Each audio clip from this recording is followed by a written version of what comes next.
Good morning, class. I am Dr. Swati Saxena, your physiotherapy faculty at Indira Gandhi Institute of Paramedical Sciences. तो as you all know that we are studying about general orientation of human body. तो अभी तक हमने ये पढ़ लिया है कि हम कौन से बॉडी पार्ट को किस तरह से डिनोट करते हैं इन मेडिकल टर्मिनोलॉजी.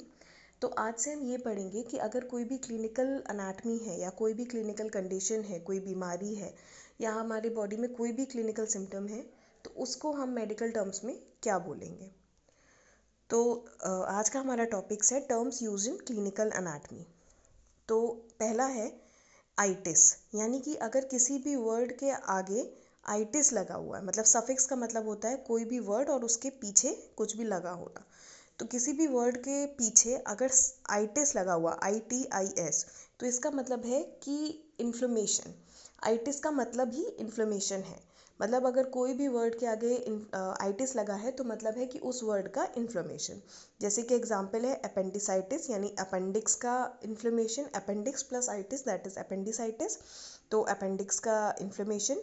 देन टॉन्सिलाइटिस यानी कि टॉन्सिल्स का इन्फ्लेमेशन. देन आर्थराइटिस यानी कि जॉइंट्स का इन्फ्लेमेशन. Neuritis, dermatitis etcetera.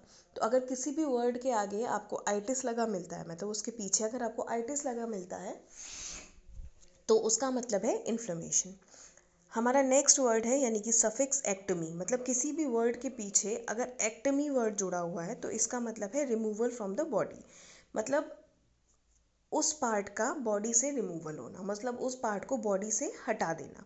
तो इसको हम बोलते हैं एक्टमी. जैसे कि अपेंडिसेक्टमी, मतलब ऐसी कई कंडीशंस जिसमें अपेंडिक्स को बॉडी से निकाल दिया जाता है. टॉन्सिलेक्टमी यानी कि टॉन्सिल्स को निकाल देना. गैस्ट्रैक्टमी, पेट को निकाल देना. एंड नेफ्रेक्टमी यानी कि ये आपके नेफ्रॉन को निकाल देना. नेक्स्ट हमारा वर्ड है ऑटमी. ये भी एक सफिक्स है, यानी कि किसी वर्ड के पीछे अगर ऑटमी लगा हुआ है तो इसका मतलब है means to open and then close a hollow organ. कोई भी खाली ऑर्गन, ऐसा ऑर्गन जिसको खोला गया हो और फिर दोबारा से बंद कर दिया गया हो, तो ऐसे वर्ड्स को हम ऑटमी लगाते हैं. जैसे कि एग्जाम्पल है लेप्रोटमी, सिस्टोटमी एंड सिस्टोलिथोटमी. तो किसी भी वर्ड के पीछे अगर आपको ऑटमी लगा है तो इसका मतलब है कि उस ऑर्गन को खोला गया है और फिर दोबारा बंद कर दिया गया है. नेक्स्ट है the suffix ostomy, which means to open a hollow organ and then leave it open. मतलब किस अभी जो इससे पहले हमने पढ़ा था उसमें ऑर्गन को खोला गया था और फिर दोबारा बंद कर दिया गया था. अभी है ऑस्टमी. इसका मतलब है कि ऑर्गन को खोला गया है और फिर उसको खुला ही छोड़ दिया गया है, उसको बंद नहीं किया गया है. तो इसका एग्जाम्पल है जैसे सिस्टोटमी, कोलोस्टमी, ट्रैकियोस्टमी, यानी कि ट्रैकिया को खोल के और फिर उसको खुला छोड़ देना. तो अगर किसी भी वर्ड के आगे यानी उसके पीछे अगर ऑस्टमी लिखा हुआ है तो इसका मतलब है कि उस ऑर्गन को खोला गया है और फिर उसे खुला छोड़ दिया गया है. नेक्स्ट है the suffix oma, means a tumour. Example lipoma, osteoma, neurofibroma, carcinoma, hemangioma etcetera. तो ओमा का मतलब होता है कोई भी कंडीशन जिसमें कैंसर से रिलेटेड आपकी चीज़ें हों. तो अगर कहीं पर आपको ओमा लगा मिला है तो इसका मतलब है कि वो कैंसरस कंडीशन है. जैसे कि लाइपोमा, उसके बाद ऑस्टियोमा यानी कि बोन का कैंसर, न्यूरोफाइब्रोमा यानी न्यूरोफाइबर्स का, हिमेंजियोमा ब्लड कैंसर और कार्सिनोमा यानी कि आपके बॉडी में नॉर्मल कैंसर. नेक्स्ट वर्ड है सिम्टम्स. ये आपने बहुत कॉमनली सुना होगा कि कौन सी बीमारी का क्या सिम्टम होता है. तो आज आपको पता चल जाएगा कि मेडिकल टर्म में सिम्टम्स का क्या मतलब है. सिम्टम्स का मतलब है are subjective complaints of the patient about his disease. ऐसी चीज़ें जो पेशेंट खुद अपने आप डॉक्टर को बताता है जाके. जैसे आप कभी डॉक्टर के पास जाते हो तो उसको बताते हो कि मुझे बुखार आ रहा है, खांसी आ रही है और छींक आ रही है. तो ये सिम्टम्स हैं, ये आपने खुद डॉक्टर को बताए हैं. तो ऐसे साइंस या ऐसी बॉडी के सिम्टम्स जो आपने पेशेंट को खुद बताए हैं, जो पेशेंट ने डॉक्टर को खुद बताए हैं, उनको सिम्टम्स बोलते हैं. नेक्स्ट है साइंस या फिजिकल साइंस. तो ये ऐसी ऑब्जेक्टिव फाइंडिंग्स हैं जो डॉक्टर आप में ढूंढता है. जब आप पेशेंट बन के जाते हो डॉक्टर के पास और उसको बताते हो कि आपको बुखार, खांसी और ज़ुकाम है, और पेशेंट और डॉक्टर फिर अपना स्टेथोस्कोप निकाल के आपके चेस्ट पे रखता है और अपना आपको बोलता है ज़ोर से सांस लो या धीमे सांस लो, जो भी वो बोलता है, उसके बाद वो अपना कुछ ना कुछ डायग्नोसिस बनाता है, कुछ ना कुछ साइंस लिखता है, उसको बोलते हैं फिजिकल साइंस या फिर साइंस. ये डॉक्टर बताता है, जो पेशेंट बताता है वो होते हैं सिम्टम्स, और जो डॉक्टर बताता है वो होते हैं साइंस। नेक्स्ट है diagnosis, identification of a disease और determination of the nature of a disease. मतलब जब सारी साइंस और सिम्टम्स डॉक्टर को पता चल गया, उस साइन और सिम्टम के बेसिस पे डॉक्टर जो बीमारी बताता है, जो बीमारी आपके पर्चे पे लिखता है, उसको डायग्नोसिस बोलते हैं। नेक्स्ट है prognosis, forecasting the probable course and ultimate outcome of a disease.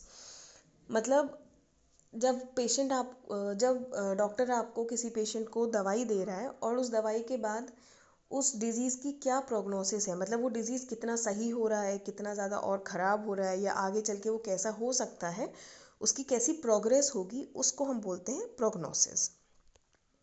Next है पायरेक्सिया, जिसको हम नॉर्मली फीवर बोलते हैं। जो हमारे नॉर्मल वर्ड्स में फीवर या बुखार होता है, उसको मेडिकल टर्म्स में पायरेक्सिया बोला जाता है।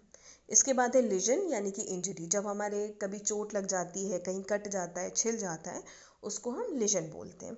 उसके बाद आता है नेक्स्ट वर्ड इन्फ्लेमेशन। तो इन्फ्लेमेशन आपने कई बार नोटिस किया होगा कि अगर आपका कहीं कट जाता है या कहीं छिल जाता है, तो आपने ये चीज़ नोटिस करी होगी कि वहाँ पर आपको पेन होता है।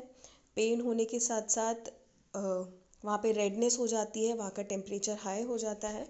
ये सारे कंडीशंस को मिला के जो एक कंडीशन बनती है, उसको बोलते हैं इन्फ्लेमेशन। ये आपकी बॉडी का एक लोकल रिएक्शन है, जो कि किसी इंजरी के अगेंस्ट आपकी बॉडी दिखाती है। जब भी कहीं इंजरी होती है तो आपकी बॉडी भी उस इंजरी के अगेंस्ट में रिएक्शन दिखाती है, जिसमें कि पेन होता है, स्वेलिंग होती है, रेडनेस बढ़ जाता है और वहाँ का टेम्परेचर बढ़ जाता है। ऐसी कंडीशन को बोलते हैं इन्फ्लेमेशन। ये आपकी बॉडी का एक प्रोटेक्टिव मैकेनिज्म है to fight against the lesion या इंजरी। नेक्स्ट है oedema, swelling due to accumulation of fluid in the extra cellular space. मतलब जो आपका एक्स्ट्रा सेलुलर स्पेस है, उसके अंदर अगर कोई भी फ्लूइड भरने लगता है, कोई भी पानी जैसा मटेरियल अगर भरने लगता है, तो उसकी वजह से वहाँ पे सूजन आ जाती है, जिसको इंग्लिश में स्वेलिंग बोलते हैं। तो उसी को हम मेडिकल टर्म्स में एडेमा बोलते हैं। Next is thrombosis, is the process of a blood clot forming in a blood vessel. जब आप भी जानते हो, जब आपके कहीं चोट लगती है तो कुछ टाइम तक खून बहता है, उसके बाद खून रुक जाता है।